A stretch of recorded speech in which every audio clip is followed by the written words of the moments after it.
Ang tinuturo ngayon ay yung edukasyon sa pagpapakatao or ESP for short.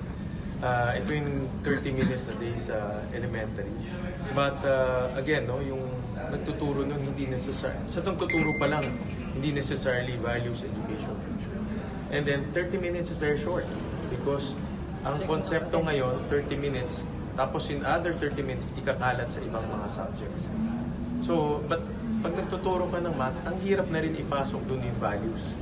So, nakita natin from our hearing na lumabnaw yung pagtuturo ng values education. So, we want to make it whole and strengthen. But it will definitely be different from the GMRC before kasi right now, di ba, technology, may mga gadgets na mga bata. How can you make sure na? This is going to be a 21st century values education because we have to remember in generation ngayon, iba na, no? Generation Z na tinatawag natin, iba na compared sa atin lahat, no? Na mas matanda, no? Tayong lahat. No? Na generation, ano ba tayong generation? X. Generation X.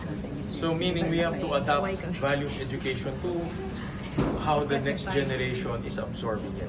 So we have to take into account also yung ganitong mga